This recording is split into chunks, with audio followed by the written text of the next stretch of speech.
என்ன காரணங்களால இந்த பிள்ளைகள் உளவியல் ரீதியாக பாதிக்கப்படுது, இதுக்கான காரணம் என்னன்னு தேடுறாங்க. இந்த பிள்ளைகள் பாதிக்கப்படுறதுக்கு ரீசன் வேணும் தானே அப்படின்னு தேடும்போது சில 8 காரணங்களை அவங்க குறிப்பிட்டு பேசுறாங்க. 8 ரீசன் இருக்குது. அந்த 8 காரணிகள்ல அவங்க முன்வைக்கக்கூடிய அந்த பிள்ளைகளுக்கான பிரச்சனைகள் என்னன்னு கேட்டா, அவங்கள பிள்ளைகள் பாதிக்கப்படுறதுல மிக முக்கியமாக அவங்களோட மரபணு சம்பந்தப்பட்ட பிரச்சனை முதலாவது இருக்குது. அவங்களோட பரம்பரையில் வரக்கூடிய பிரச்சனை. அது உளவியல் ரீதியான பாதிப்புன்னா அவங்களோட யாரையோ ஃபேமிலி, அந்த குடும்பங்களில் அவங்களோட தகப்பனாக இருக்கலாம், தகப்பனாக இருக்கலாம், உம்மாவாக இருக்கலாம், உம்மா அவங்களோட ஃபேமிலியாக இருக்கலாம். இப்படி மரபணு ரீதியாக போகும்போது இதில் ஒரு உளவியல் ரீதியான தாக்கமாக இருக்கலாம் அப்படின்னு ஒரு கருத்து சொல்கிறாங்க. நம்ம அதுக்குள்ளே டீப்பாக போகல, அந்த தகவலை மட்டும் நீங்கள் நோட் பண்ணிக்கோங்க. இது ஒரு காரணியாக இருக்கலாம். அப்போ பாரம்பரியமாக வரக்கூடிய ஒரு பிரச்சனையாகவும் இந்த பிள்ளைகளோட மனநலம் பாதிக்கப்படுறதுக்கு ஒரு காரணம் அது இருக்குது அப்படிங்கிறாங்க. அடுத்தது மூளைகளில் ஏற்படக்கூடிய நரம்புல வர பிரச்சனைகளால், அந்த நரம்பு பிரச்சனைகளாலையும் பிள்ளைகள் பாதிக்கப்படும் போது அது மன ரீதியாக பாதிக்கப்படுது அப்படிங்கிறாங்க. அதே மாதிரி இன்னொரு காரணம் சொல்கிறாங்க, அந்த பிள்ளையோட குடும்பம், அது வாழ்கிற சூழல் அந்த பிள்ளைய உளநோய்க்கு ஆளாக்கும். அவங்களோட குடும்பம் அது எப்படி அவங்களோட குடும்ப வாழ்க்கை இருக்குதோ அதுக்கேற்ற மாதிரி தான் பிள்ளையும் என்ன செய்யும், அந்த இடத்துல வளரும். அந்த பிள்ளை வளரக்கூடிய சூழல், அவங்களோட அக்கம் பக்கத்து வீடுகள், நண்பர்கள், அவங்கள அண்டி வாழக்கூடிய அவங்களோட சூழலில் உள்ள அந்த நடைமுறைகள், இது எல்லாம் ஒரு பிள்ளையை உளரீதியாக பாதிப்புக்குள்ளாக்குது அப்படிங்கிற இன்னொரு காரணம் சொல்கிறாங்க. நாம் அது பின்னாடி அந்த ரீசன் எல்லாம் என்ன எப்படின்றதை நாங்கள் பார்க்கலாம். அதே மாதிரி சொல்கிறாங்க, இந்த குடும்ப ரீதியான காரணங்களில் பிள்ளைகள் இந்த குடும்பத்தில் வர சண்டை சச்சரவு இருக்கு இல்லையா, சின்ன பிள்ளையா இருக்கும்போது மடியில் தூக்கி வச்சுட்டு இருக்கிற குழந்தையோட ஒரு உம்மா பிள்ளைய தூக்கி வச்சுட்டு இருக்கும்போது அந்த தாய் இன்னொருத்தரோட சண்டை பிடிச்சாலோ, அல்லது புருஷன் கணவன் தாயோட அந்த மனைவியோட சண்டை பிடிச்சாலோ அதில் பாதிக்கப்படுறது கணவன் மனைவி மட்டும் இல்லை, யாரும் பாதிக்கப்படுவாங்கன்னா அந்த பிரச்சனையை பார்த்து கொண்டிருக்கிற குழந்தை பாதிக்கப்படும். உள்ளம் பாதிக்கப்படக்கூடிய காரணிகளில் அது ஒரு ரீசன் அப்படிங்கிறாங்க. இன்னொரு பிரச்சனை இருக்குது, சில குடும்பங்களில் வறுமைகள் இருக்கும். வறுமை இருந்தால் அந்த வறுமையால் அந்த பிள்ளை ஒழுங்காக சாப்பிடாது, டைமுக்கு சாப்பிட கிடைச்சாது, அதுக்கு ஒரு டீயை குடிக்கிறதுக்கு வசதி இருக்காது, அழகான ஒரு ஆடை உடுக்கிறதுக்கு ஒரு சந்தர்ப்பம் கிடைச்சாது, மற்ற பிள்ளைகளை பார்க்கும். இந்த வறுமையால் இருக்கக்கூடிய பிள்ளை ஒரு காலில் போட்டுட்டு போ, ஒரு செருப்பு இல்லாமல் நடக்கும். இந்த மாதிரி இந்த பிள்ளை அடுத்தவங்களை பார்க்கும்போது தன்னை ஒரு தாழ்ந்த நிலையில் அது யோசிக்கும்.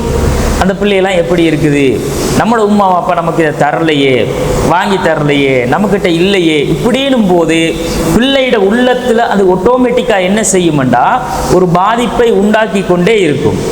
அதுவும் ஒரு காரணம், குடும்பங்களில் இருக்கிற வறுமை அப்படிங்கிறாங்க.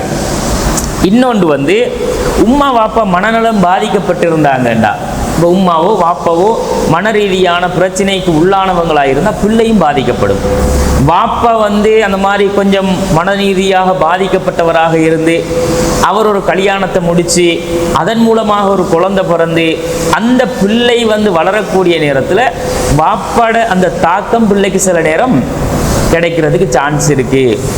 இந்த உம்மாக்கு அந்த மாதிரி பிரச்சனை இருந்து அந்த தாய் மூலமாக கடத்தப்படக்கூடிய அந்த உணர்வுகள் பரிமாற்றங்களாலையும் இந்த பிள்ளை பாதிக்கப்படுறதுக்கு சான்ஸ் இருக்குது.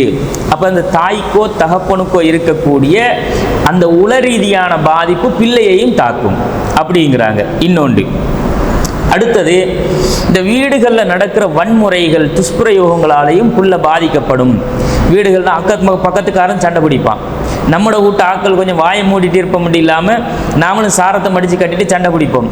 அடிதடி வெட்டு கொத்து காயங்கள் இரத்தங்கள் என்று ஓடும்போது வன்முறையாக அது வெடிச்சும் போது இதை பார்க்குற பிள்ளையிட உள்ளத்தில் இது தானாக ஒரு பிரச்சனையை மனரீதியான பாதிப்பு அது உண்டாக்கும்.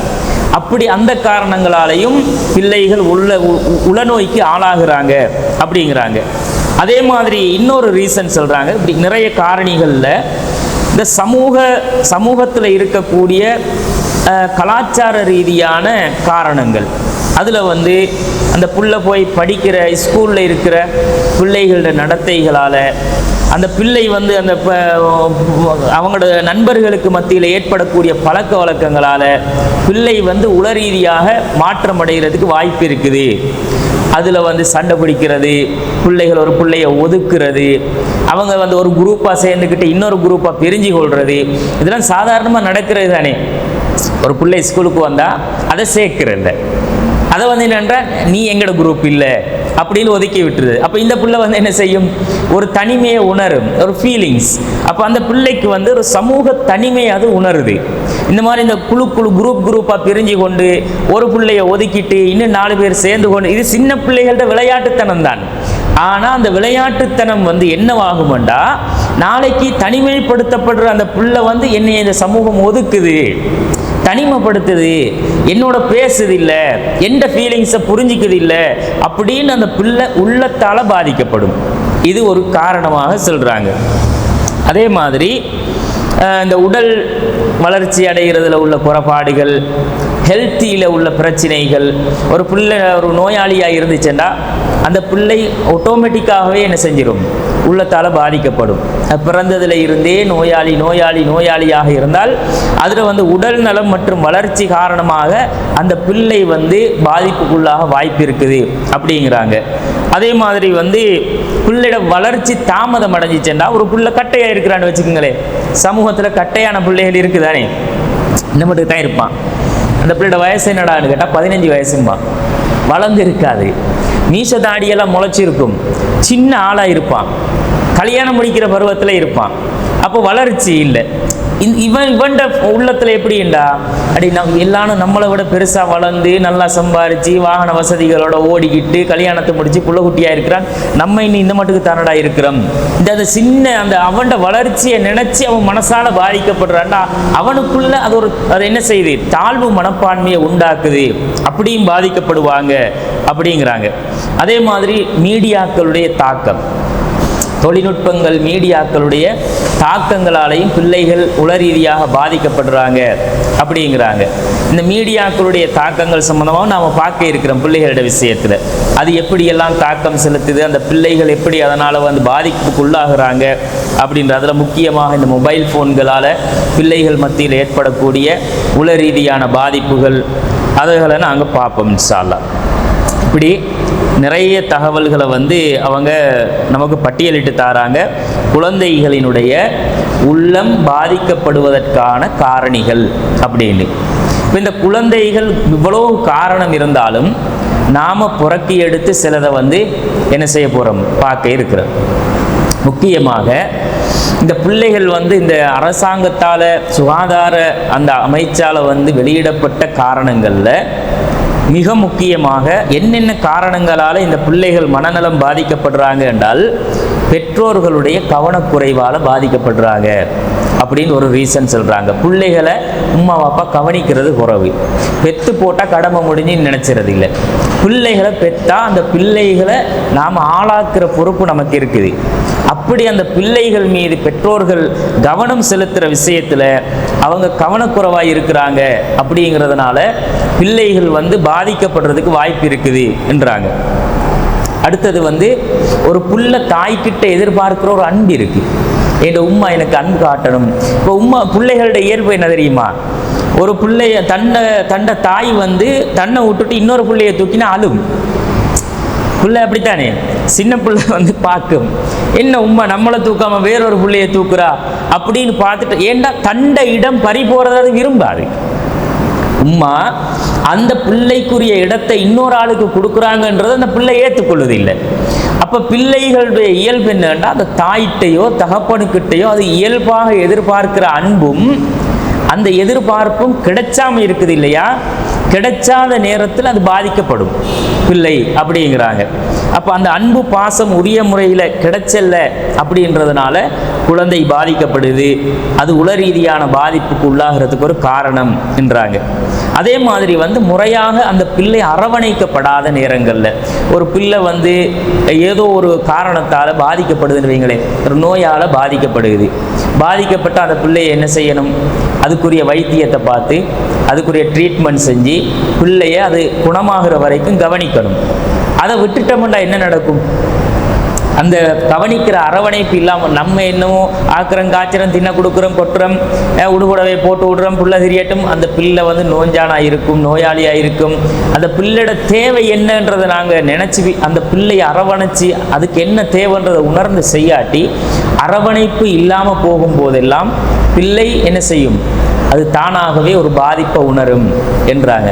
அப்போ அரவணைப்புன்றது பிள்ளைகளுக்கு கட்டாயம். அதை வந்து ஒரு காரணியாகவும் சொல்கிறாங்க.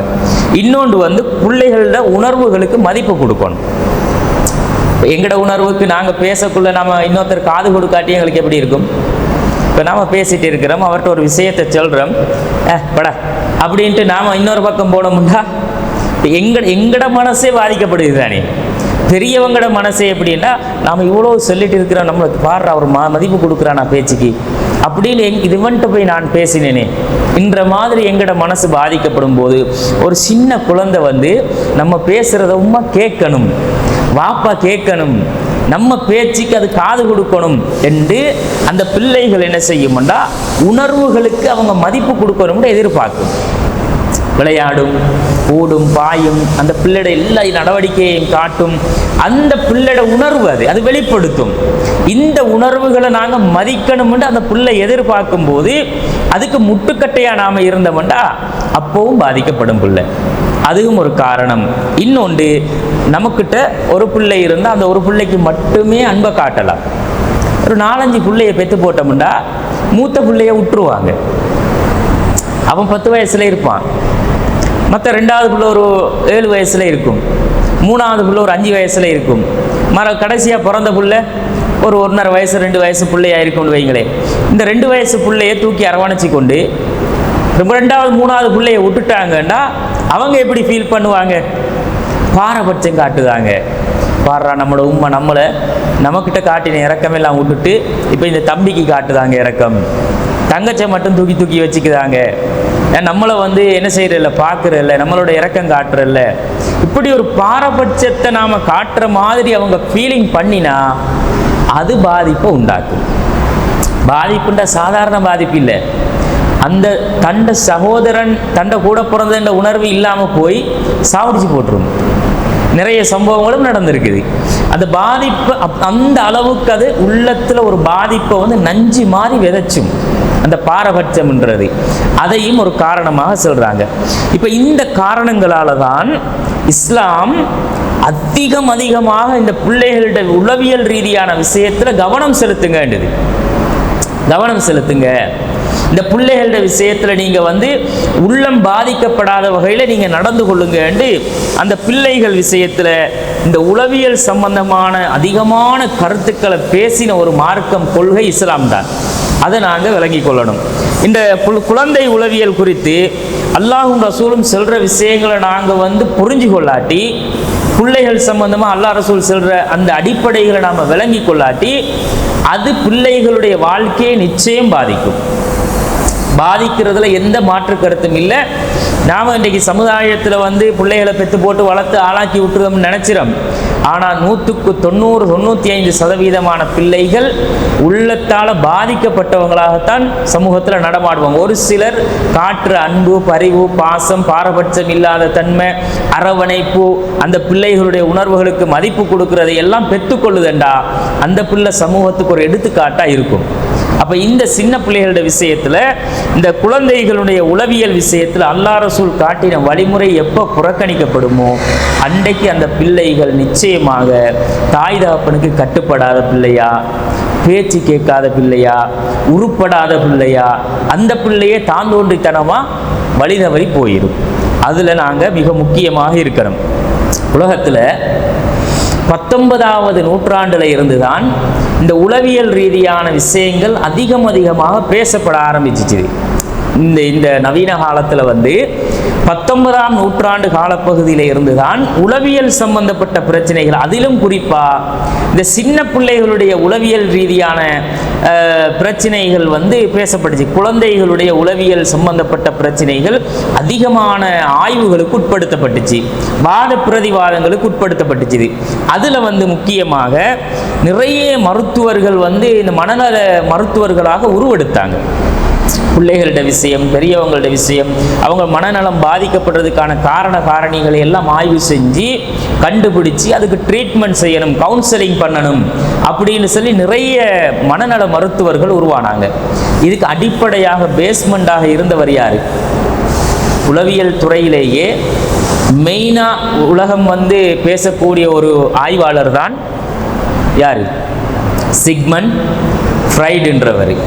சிக்மண்ட் ஃப்ரைட் என்றவர் தான் இந்த உளவியல் சம்பந்தப்பட்ட விஷயத்தில் மிக பிரம்மாண்டமான அளவுக்கு ஒரு ஆய்வு செஞ்சவர். அவருடைய ஆய்வுகள், அவர் எல்லா துறைகளையுமே ஆய்வு செஞ்சார். பெரியவர்களுடைய உளவியல் ரீதியான பிரச்சனைகள், சமூகம் சார்ந்த உளவியல் பிரச்சனைகள், சிறுவர்கள் சார்ந்த உளவியல் பிரச்சனைகள், பொருளாதார ரீதியான உளவியல் பிரச்சனைகள், இப்படி எல்லா பகுதிகளையும் அவர் ஆய்வு செஞ்சார். அதுல முக்கியமா அவர் முக்கியத்துவம் கொடுத்து பேசின ஒரு விஷயம் என்னன்னு கேட்டா, இந்த குழந்தைகள் சம்பந்தமாக ஒரு விஷயத்தை அவர் சமூகத்துக்கு சொன்னார். மிக முக்கியமான ஒரு விஷயம் அது. சிக்மண்ட் ஃப்ரைடுடைய கருத்துக்கள்ல சின்ன பிள்ளைகளோட விஷயத்தில் அவர் சொன்ன ஆகப்பெரிய மிக முக்கியமான ஒரு கருத்து என்னன்னு கேட்டா, ஒரு வயசுக்கு ஆம்பளை பிள்ளையோ இல்லாட்டி ஒரு பொம்பளை பிள்ளையோ அந்த பிள்ளை கோபமா நடக்கிறதும் இரக்கமாக நடக்கிறதும், அந்த பிள்ளை அந்த கோபத்தை கட்டுமையாக கோபம் காட்டுதுன்னு வைங்களேன், எதுக்கெடுத்தாலும் எரிஞ்சு விடும், எதுக்கெடுத்தாலும் கோபம், தட்டப்பட்டு சாமானை தூக்கி எரிகிற, ஒட்டச்சிற, உமா பாப்பா பேசினா காது கொடுத்து கேட்குறல்ல, இப்படி அந்த பிள்ளை ஒரு சூழலுக்குள்ள இருக்குமாக இருந்தா, அவர் சொல்றாரு இந்த பிள்ளை அவங்களோட 5 வயசுக்குள்ள அவங்களுக்கு நடந்த அந்த சூழல்ல அந்த பிள்ளைக்கு ஏற்பட்ட உளரீதியான பாதிப்பிட வெளிப்பாடுங்கிறாரு. ஒரு 5 வயசுக்குள்ள அந்த பிள்ளை சந்திச்ச பிரச்சனைகளோட வெளிப்பாடு தான் அந்த பிள்ளை பருவ வயசுக்கு வந்ததுக்கு பிறகு இதை வெளிக்காட்டுறது. 5 வயசு வரைக்கும் ஒரு பிள்ளை வாழும். ஏன்னா அந்த பிள்ளைக்கு அந்த வயசுல தெரியாதே, எதிர்த்து பேச தெரியாது, அடிச்சு உடைச்ச தெரியாது, கோபம் காட்ட தெரியும், ஆனா இந்த அளவுக்கு பெரிய கோபம் காட்ட தெரியாது. அப்ப இந்த கோபத்தை வெளிப்படுத்துறது, இரக்கத்தை வெளிப்படுத்துறது, பயந்த சுபாவத்தில் இருக்கிறது, சமூகத்துக்கு தலகாட்டாம இருக்கிறது, எல்லாத்த விட்டும் ஒதுங்கி தனியா இருக்கிறது, இந்த மாதிரி அந்த பிள்ளையுடைய அந்த பருவ வயசுக்கு பிறகு அந்த சூழல் இருக்குமாக இருந்தா அது 5 வயசுக்குள்ள பாதிக்கப்பட்டிருக்குது. எப்படி அப்போ பாதிக்கப்பட்டிருக்குன்னா, உளரீதியாக அது கண்டு கண்டு கண்டு கண்டு சில விஷயங்களை கேட்டு கேட்டு அது உள்ளத்தில் ஆழமாக பதிஞ்சு அந்த பதிவு தான் அந்த பிள்ளையோட வெளிப்பாடாக வருகிறது அப்படின்றாரு. அப்போ இந்த 5 வயசுக்குள்ள அந்த பிள்ளை வாழக்கூடிய சூழல் மிக முக்கியமாக திறமா இருக்கணும்.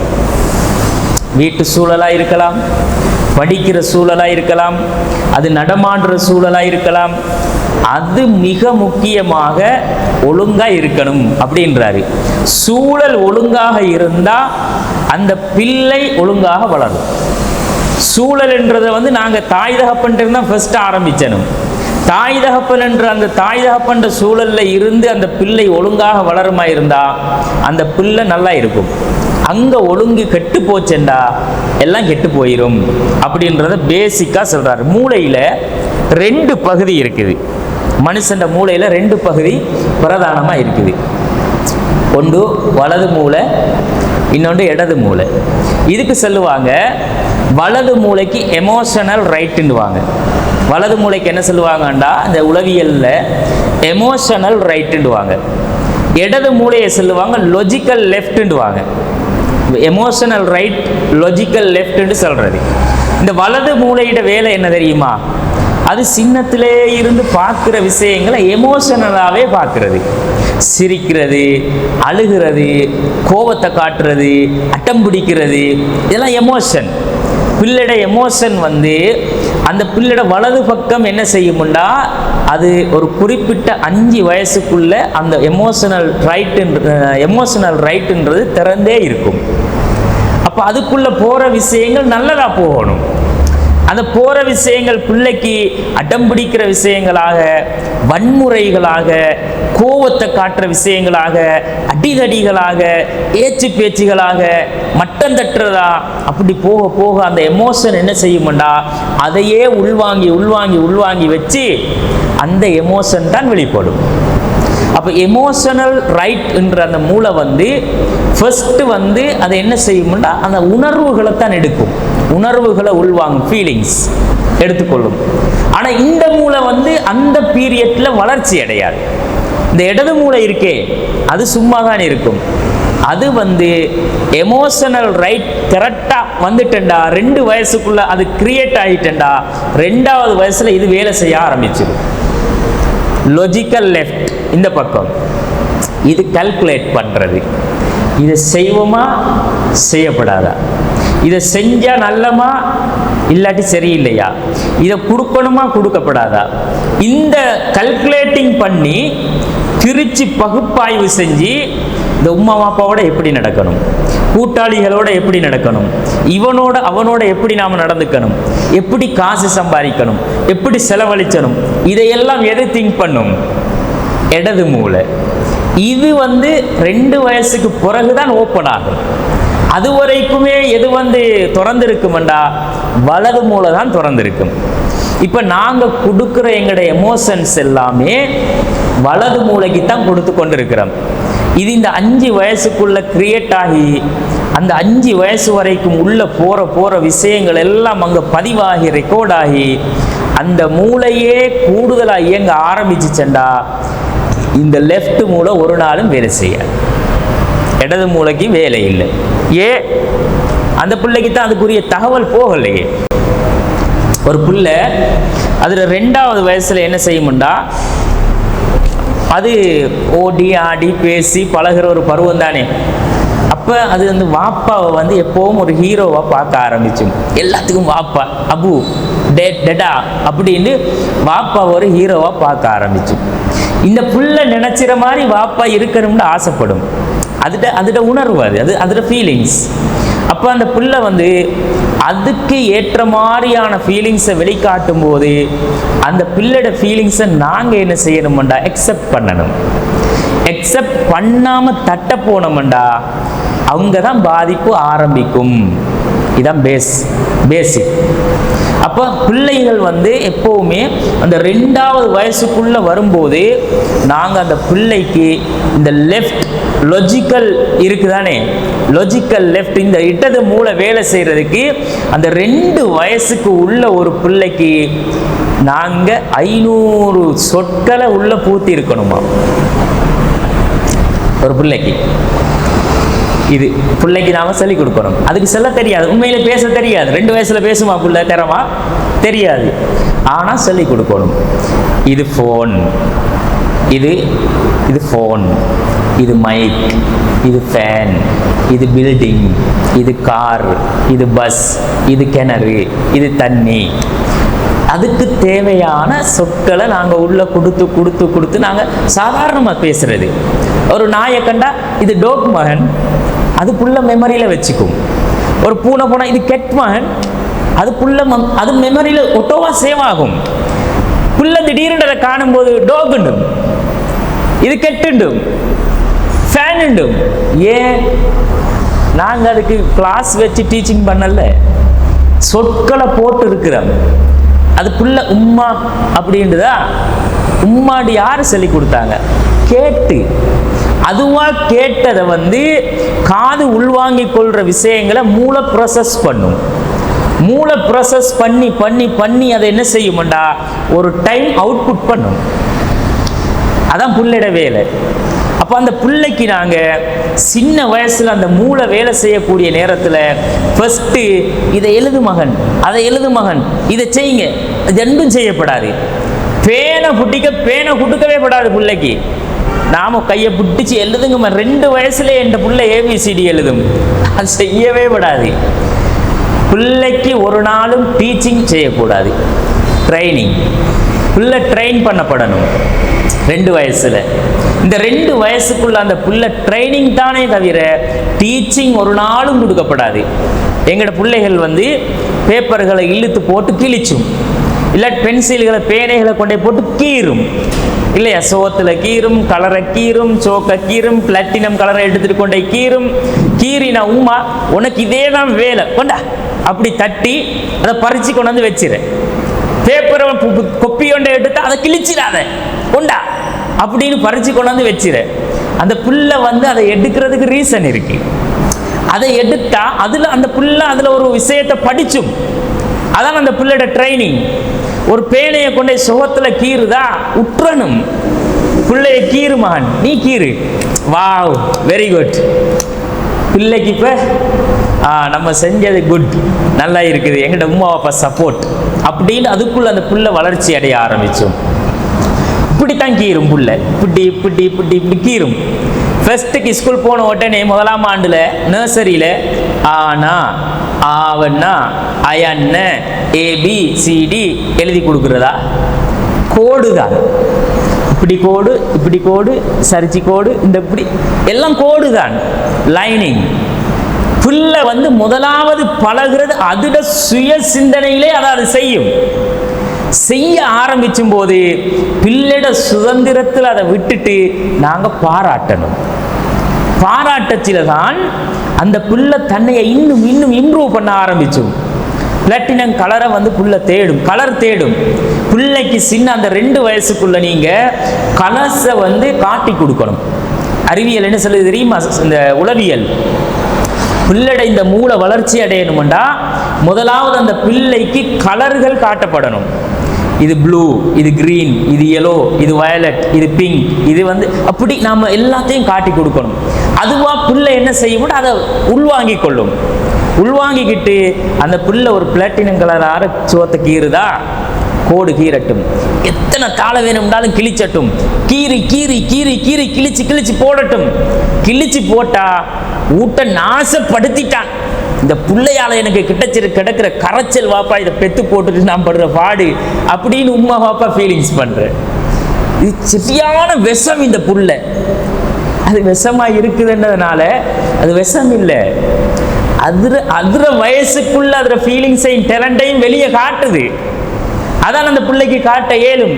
விஷமுண்டா விஷம் வாப்பா, இந்த புள்ள இருக்க மாட்டா ஒரு இடத்துல அப்படின்னு அந்த பிள்ளைய பிடிச்சு அட்டக்குற, இழுத்து கொண்ட இரி ஈனன்ற, எட்டுக்காத, அதை எழுதாத. வீட்டில் வந்து கொஞ்சம் வறுமையா இருந்தா, கஷ்டமா இருந்தா அந்த புள்ள அந்த பிளாட்டினம் கலரை கொண்டு எழுதினா இந்த உம்மாவோ வாப்பாவோ, ஓ உங்களுக்கு இப்போ பிளாட்டினம் கலர் தானே மகன் தேவை, ஊட்ட தின்ன குடிச்சவை வழியில் உங்களுக்கு பிளாட்டினம் கலர் அப்படின்னு பறிச்சு கொண்டு அது தங்கச்சிக்கு இந்த தாத்தாக்கு நானா ஸ்கூல் போகிறதுக்கு வாங்கி வச்சிருக்குது, நீங்கள் கீரினா இன்னொன்று வாங்கிடுமா அப்படின்னு கொண்டே வச்சிருது. இந்த பிள்ளையோட மூளை மூடிப்பட்டுரும். இந்த பிள்ளை திறக்க வேண்டிய மூளை என்ன செஞ்சிருமெண்டா ஒட்டோவா க்ளோஸ் ஆகிரும். அப்போ அந்த பிள்ளைக்கு வந்து அதுக்குள்ளேயே ஒரு மனநிலைமை எப்படி உருவாகும்டா, நம்மளோட உம்மா அப்பா விரும்பலை இதை, நம்மளோட உம்மா அப்பா வந்து இதை வந்து என்ன செய்கிறாங்க, விரும்ப மாட்டாங்க அப்படின்னு அதுவா அதுக்குள்ளே இருக்கிற டேலண்ட் எல்லாம் மூடி மூடி இல்லாமல் போயிடும். வெளிப்படுற டேலண்ட்டை நாங்கள் விட்டுறணும். சில புள்ள நல்லா சுட்டியாக விளையாடும், ஓட்டி ஓட்டி பாஞ்சு ஏறி குதிச்சு விளையாடும். அந்த பிள்ளைய வந்து விளையாடுற நேரம் அது எங்களை கூப்பிடும், உம்மாவை வாப்பாவை கூப்பிடும், கூப்பிட்டு கொண்டு விளையாடும். விளையாடுற நேரம் அந்த பிள்ளை வந்து அது அந்த விளையாட்டை நாம் ரசிக்கணும்னு எதிர்பார்க்குது. என் உம்மா என் வாப்பா இதை ரசிக்கணும், கைதட்டணும், என் வாப்பா உம்மாவும் எனக்கு ஒரு என்ன செய்யணும், ஒரு சப்போர்ட் பண்ணணும் என்று நினைச்சோம்.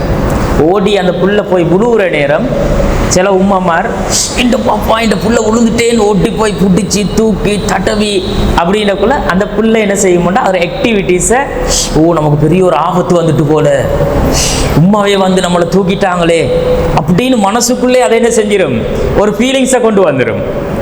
புழுமா புழும், புள்ள இடர்பட்டு புழும், ஏறும்போது வலிக்கு புழும், ஓடிட்டு போகும்போது புழும். புழுந்தா ஓ அது ஒன்றும் இல்லைம்மா, எலும்பு எலும்பு எலும்பு எலும்பிருங்க, அந்த பிள்ளையா எலும்பும், எலும்ப உடனும். அதான் உளவியல். எலும்பினதுக்கு பிறகு வெரி குட் மகன், நீங்கள் இப்போ தான் கிரேட் அப்படின்ட்டு போய் கிட்ட போய் பிடிச்சி ஒரு கிஸ்ஸை பண்ணி எவ்வளோ மகன் பட்டுச்சு இங்கேயா சரி அது ஒன்றும் இல்லை அப்படின்னும் போது அந்த பிள்ளை இன்னும் உளரீதியாக வலுப்பெறும், அப்படி மன வலிமை பெறும். ஏண்டா நமக்கு ஒன்றும் இல்லை, சும்மா அப்படி சறுக்கி விழுந்துட்டோம், நமக்கு பெரிய ஆபத்து எல்லாம் இல்லை, இருந்தால் தான் நம்மளோட உமா பாப்பா இருக்காங்களே பாதுகாப்புக்கு என்று அந்த ஃபீலிங்ஸ் அந்த பிள்ளை உள்வாங்குது தானே. அதான் அந்த பிள்ளையுடைய மன வளர்ச்சி. புழுந்து முட்டியை புட்டிச்சு போய் ஓட்டி போய் தூக்கி தாங்கி இனி ஓடாதங்க மகன், இனி பாயாதங்க, இனி எடுக்கப்படாத இப்படின்னு முடிய அந்த பிள்ளை பிறகு அதில் இருந்து விலகிட்டேன்டா அதுக்குள்ளே இருக்கிற டேலண்ட் மூடுபட்டுரும், க்ளோஸ், அந்த மைண்ட் க்ளோஸ் ஆயிரும். அப்போ நாங்கள் எப்போவுமே பிள்ளைகளோட விளையாட்டை ரசிக்கணும். இப்போ இப்படி வாப்பாவோ உமாவோ ஒரு வேலை செஞ்சுட்டு இருப்பாங்கன்னுங்களே, வேலை செஞ்சுட்டு இருக்கும் உமா காய்கறி நறுக்கிட்டு இருப்பா குசனியில், இந்த புள்ள வந்து ஃப்ரிட்ஜில் தொங்கி கதவை இழுப்பான், ஃப்ரிட்ஜு கதவை இழுப்பான், ஒரே இந்த தோதுக்கு செல்ற இதில் தொங்கப்படாண்டு அது தொங்கி இந்த கதவை ஒட்டச்ச போறான்னு மண்டையில் ஒரு குட்டு முதுகுல ஒரு அடிச்சு விரட்டி விட்டுருது. அப்படி நிறைய நடக்கிற அந்த புள்ள வந்து அதில் தொங்குறது தப்பு தான், அது உடஞ்சிட்டா நமக்குத்தான் செலவு. அவன் தொங்கி எதையோ ஒன்ற செல்ல வாரான், அதை இழுத்து துறக்கும் போது நம்ம அந்த புள்ளிட்ட செல்லணும், மகன் இதில் தொங்கப்படா வாப்பா, இது நம்மட ஃப்ரிட்ஜ் இல்லையா, உடஞ்ச மரம் அவங்களுக்கு தொங்க இயலுமா, அதில் இதுக்குள்ள நம்மளோட சாமான் எல்லாம் போட்டு வச்சிருக்கோம் தானே, சாப்பாடு எல்லாம் வச்சிருக்கோம், ஆப்பிள் இருக்குது, ஒரேஞ்சு இருக்குது, கறி எல்லாம் வச்சிருக்கோம், அது வந்து கெட்டு போய்த்திருந்தானே மகன், மூடி வச்சனும் வாப்பா. இது செல்ற மெத்தட்.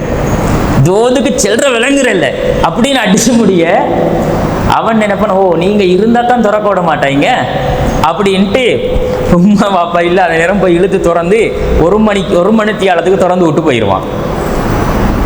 நமக்கு தானே லஸ்ட் ஆகும். அப்போ இந்த மாதிரி பிள்ளைகளுடைய அந்த சுட்டித்தனங்களை வந்து நாங்கள் ஒரு நாளும் முட்டுக்கட்ட போடப்படா. பிள்ளைக்கு அதில் தப்பை உணர்த்திட்டு அதை விட்டுட்டு நீங்கள் இதை விளையாடுங்க மகன் அப்படின்னு இன்னொரு பக்கம் டைவர்ட் பண்ணி விட்டுறணும். எது வந்து பிள்ளைக்கு பாதிப்பு உண்டாக்குமோ அதில் இருந்து இன்னொரு பக்கம் டைவர்ட் பண்ணி அந்த பிள்ளையை வந்து என்ன செய்யணும்டா, மைண்டை வந்து ஒரு நாளும் க்ளோஸ் பண்ணிடப்படாது, அதே ஆக்டிவிட்டியில் இன்னொரு காரியத்தை செய்ய வச்சிடணும். இப்படி பிள்ளைகளோட விஷயத்தில் நாங்கள் கம்ப்யூட்டரை வச்சுக்கொண்டு ஒருத்தர் வாப்பா என்ன செய்வார், எல்லா கணக்கு வழக்கும் பார்த்துட்டு இருப்பாருன்னு வைங்களே, வர்ற பிஸ்னஸ் கொடுக்கல் வாங்கல் எல்லாம் பார்த்துட்டு இவர் சுற்றி ஓடும் போது தட்டுப்பட்டு லெஃப்ட் வந்து கீழே விழுந்துட்டுன்னு வைங்க, இல்லாட்டி கொஞ்சம் அடிபட்டுட்டுன்னு வைங்க, ஓடினா வாப்பா புட்டிச்சு ஒரே மண்டையில் போடு, முசீபத்து பிடிச்சவன், இவ்வளோ கஷ்டப்பட்டு இவ்வளோ வேலையை செஞ்சுட்டு இருக்கேன் அதுக்குள்ளார வந்து விஷத்தை காட்டுறான் அப்படின்னு ஒரு குட்டை போட்டு முடிய அப்படியே தலையை பிடிச்சிட்டு போய்த்துருவான். அவன் ஆக்டிவிட்டிஸ் அவன் ஏன் அவடத்துல காட்டுறான், நம்மளோட வாப்பா நம்மளை ரசிக்கணும், நம்ம ஓடுறது, நம்ம பாயிறது, நம்ம பிடிச்சிறது, இதை வந்து எங்களோட வாப்பா ரசிச்சணும்டா. வாப்பாக்கு தெரியும் நம்மளோட புள்ள இதைத்தான் எதிர்பார்க்குறானா, மகன் ஈனவா அபு வேலை செஞ்சுட்டு இருக்கிறேன் வாப்பா, இந்த வேலையை அபு செஞ்சு முடிச்சுட்டு உங்களோட வந்து விளையாடுறேன், நீங்கள் கொஞ்சம் தூரமாகி விளையாடுங்க, இதை தட்டுப்பட்டா உனக்கு உடஞ்சிரும் மகன் அப்படின்னு சொல்லி பிள்ளையை ஓரமாக்கிட்டு வேலையை செஞ்சு முடிச்சுட்டு அந்த பிள்ளையோட விளையாட்டை ரசிக்க போயிடணும். இதுதான் குழந்தைகளோட தாய் தகப்பன் நடக்க வேண்டிய முறை சின்னத்தில்.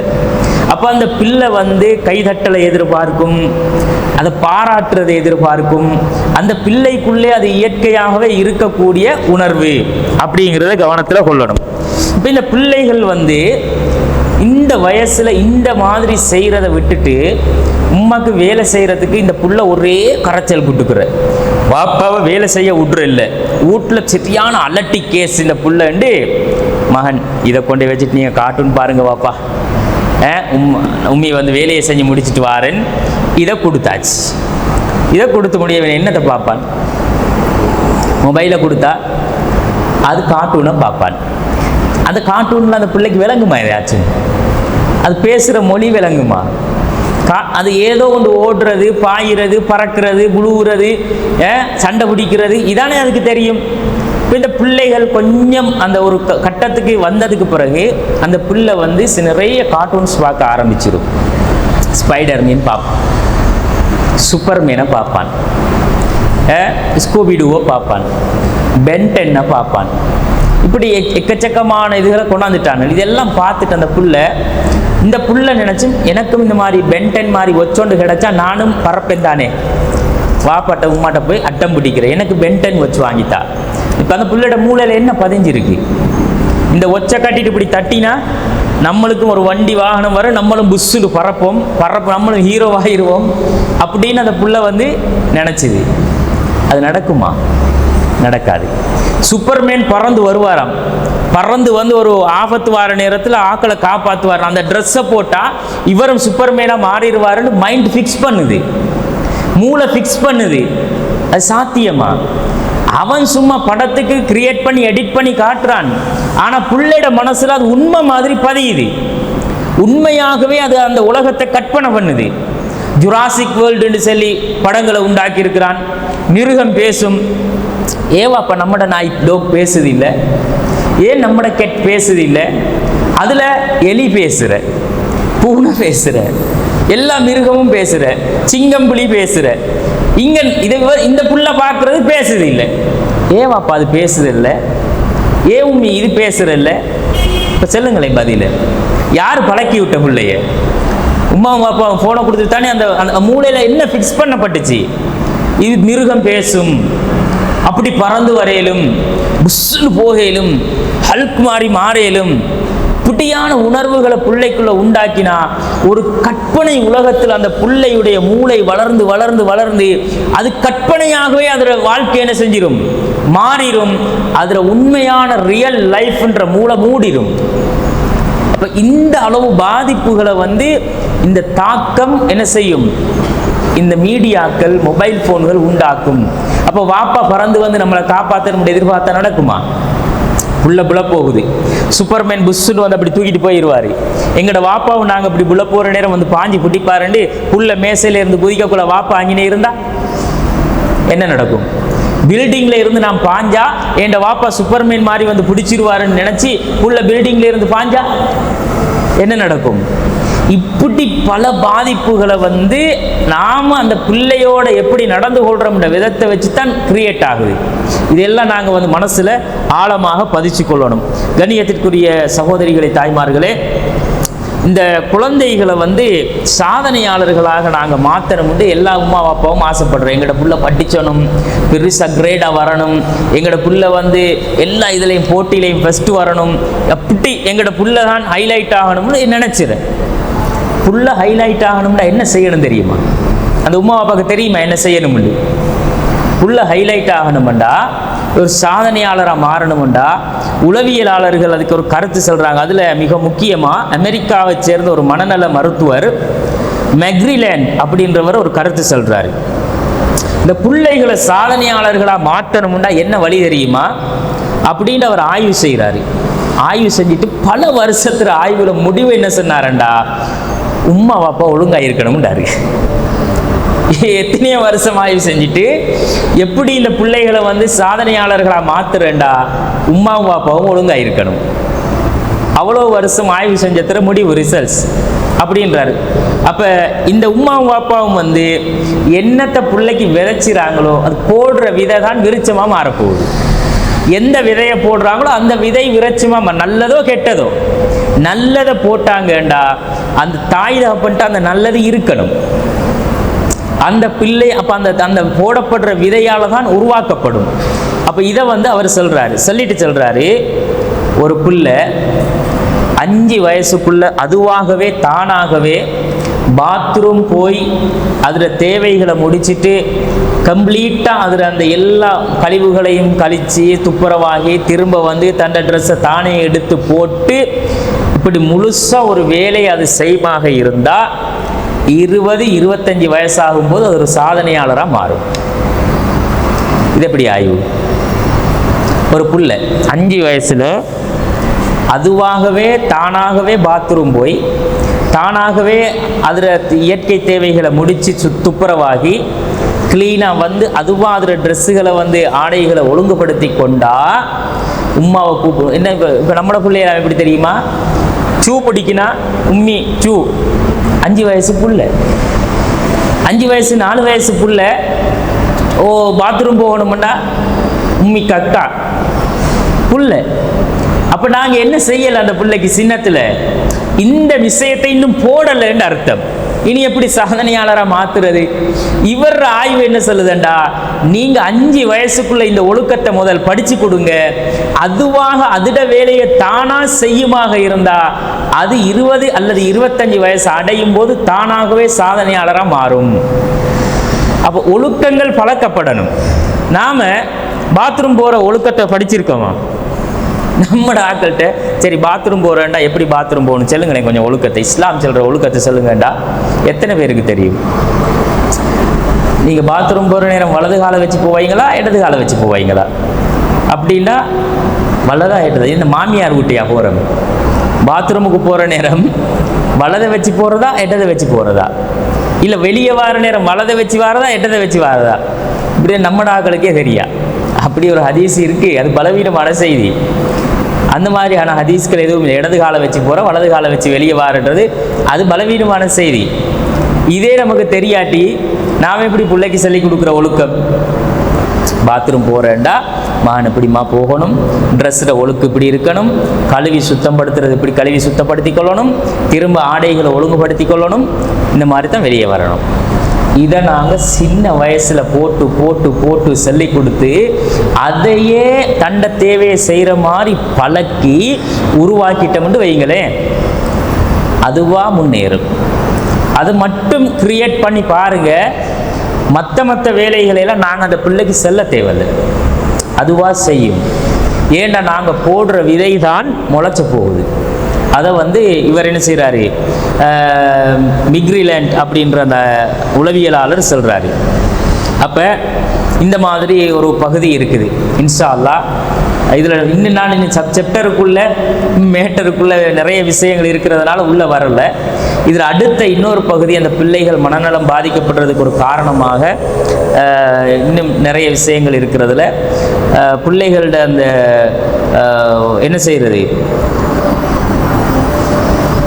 பிள்ளைகளை பெற்று போட்டுட்டு அவங்களோட விஷயத்தில் பிள்ளையோட தாய் தாப்பன் அக்கறை இல்லாமல் கரிசனை காட்டாமல் பிள்ளையை அரவணைக்காமல் இருக்கிறது ஒரு ரீசன் சொல்கிறாங்க. அது சம்பந்தமான விஷயங்களை நாம் நாளைக்கு தொடர்ந்து பார்ப்போம்.